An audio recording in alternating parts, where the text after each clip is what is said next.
Pemerintah Kota Padang melalui Dinas Pemuda dan Olahraga menggelar seleksi calon pemuda pelopor tahun 2023.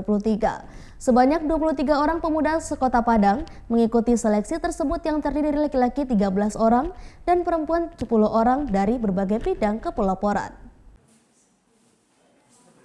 5 bidang yang diseleksi dalam pemuda pelopor ini yakni bidang pendidikan, agama, sosial dan budaya, pengelolaan sumber daya alam, lingkungan dan pariwisata, serta inovasi pangan dan teknologi.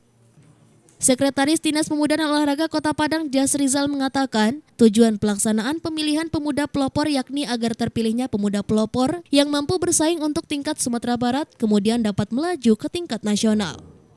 Jas Rizal, Sekretaris Dinas Pemuda dan Olahraga Sumatera Barat mengatakan, pemuda pelopor yang terpilih ke depan dapat melakukan perubahan di lingkungannya masing-masing sesuai bidang kepeloporannya, kemudian pemuda pelopor tersebut dapat mengajak masyarakat untuk melakukan terobosan yang lebih baik dan memacu semangat pemuda di daerahnya untuk melakukan hal positif yang bernilai manfaat.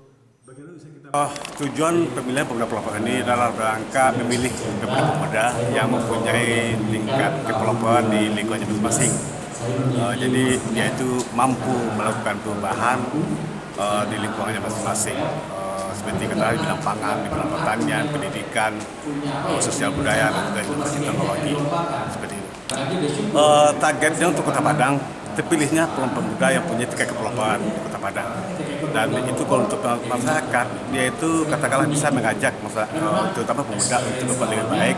Katakanlah dia itu ada nilai ekonomi, biasanya pemuda-pemuda dilepas dari tidak ada pekerjaan, tidak ada inovasi. Nah, dengan adanya pemuda pelopor ini, dia bisa mengajak pemuda, katakan pemuda yang tidak ada pekerjaan tadi, tidak ada inovasi, dia bisa mampu mengajak untuk bersama-sama dia bisa menciptakan kondisi lebih baik. Nah, tujuan lainnya adalah kita akan nanti dipilihnya pemuda pelopor ini bisa mewakili Kota Padang ke tingkat provinsi, bahkan kalau kami mengusahakan itu bisa ke tingkat nasional.